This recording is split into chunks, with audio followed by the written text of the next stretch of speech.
There are 5 things a reader needs to get out of your story in order for it to have the most impact. Today I'm going to tell you what they are.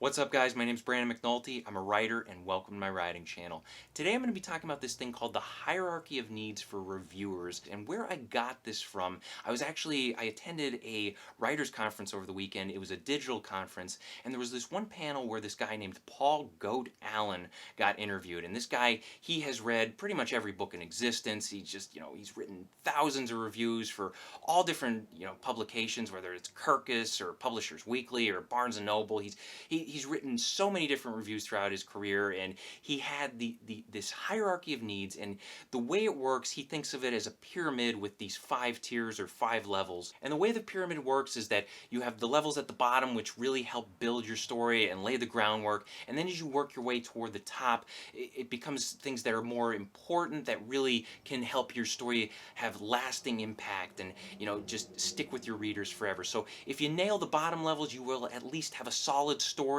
But if you really want to take the next step and write something that sticks with readers forever, you want to hit on those top levels as well. So the bottom level, which is the first one that Alan talks about, this is the one that lays the groundwork, and it's readability. When we talk about readability, we talk about things like clarity. Is your writing clear? Does it send the message to the reader what is going on in your story? If it doesn't, you are going to lose your readers right from the start. You need your readers to understand what's going on. Otherwise, why should they stick with your story? And in addition to clarity, you need effective writing that gets the message across and keeps the readers invested. You need things like pacing. You need smooth pacing that is balanced between the highs and lows, the fasts and the slows, if you will. If your pacing is balanced and you have clear, effective writing, you will keep your readers on board at least for a little while. The level on top of the bottom level is what Paul Allen calls immersion. And when we talk about immersion, we're talking about the idea of pulling the reader into the story.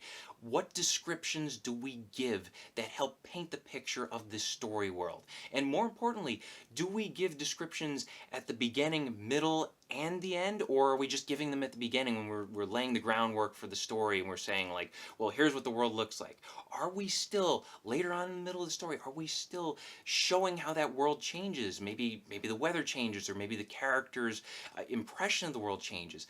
You have to show that world not just at the beginning, but you have to keep us invested in it throughout the story. Now, once you've established readability and immersion, you move on to that third level. The third level involves fully developed characters and or intricate plots. Now, that and or part is important, and Alan talked about this. He said that there are stories out there where you have a plot that is just amazing, it's totally interesting, it's full of twists, and yet the characters might not be the most interesting or memorable ones out there. And that's okay. I mean, think about mystery stories where you have like this brilliant solution that the detective comes up with, but maybe the detective himself isn't the most interesting character. And we love those types of stories. We don't necessarily care that the main character doesn't have, three-dimensional depth, or he's full of all kinds of interesting backstory or whatever it is. We can get by because we come to that story expecting an intricate, interesting plot. And if you hit on that, great, you have an effective story. Now, on the other end of the spectrum, you might have a story that has the most fascinating characters ever, but maybe the plot is dull, or it's predictable, or it's just pretty much straightforward without many twists. But because that main character or that main cast of characters has so much depth to them, we still care, we still get invested. Obviously, you want the best of both worlds. You want to have characters who are three-dimensional, they have a lot of depth to them, and you want to have that plot that has a lot of twists and that keeps reinventing itself and staying interesting. So if you can hit on both, even better. Now, the second level from the top, this is originality and innovation. If you want your story to stand out from all the other stories out there, you have to do something original. You have to bring maybe, for instance, a character we've never seen before and put them into a protagonist role that we maybe expected something else. For instance, instead of writing a high fantasy story where the main character is the chosen one hero, the classic young boy who has to grow up and, face evil and whatever it is. Maybe have like an orc as a main character, or maybe like a goblin or something like that. Throw something out there that's different.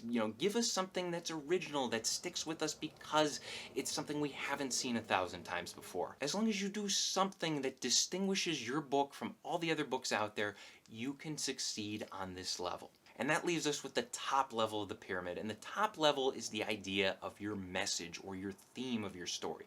Preferably, you want a message that is profound, something that sticks with readers forever, something that impacts them and changes their outlook on the world. And I think it's important to remember that when you are writing a story, stories are just messages that are wrapped in fun things like characters and plots and all that. I mean, it's just, a story is just a message wrapped in entertainment. So keep that in mind when you are coming up with your next novel, your next short story, whatever it is. Figure out, what are you trying to say with this story, and then try and figure out the best possible way to say it. So I hope this information helps. If you want to learn more about the hierarchy of needs for reviewers, there's a great article on it. I'll link it in the description below. It was actually written by Paul Godallen, and he explains in detail those 5 different steps. So if you want to get a little more out of this subject, definitely check out that article in the description below. Question of the day: what is one book, in your opinion, that succeeds on all 5 levels of the pyramid? Let us know in the comments section below. Thank you guys for watching. Be sure to check out my other videos. Hit the like and subscribe buttons for me. Share this video with a friend if you don't mind. And as always, remember to keep on writing.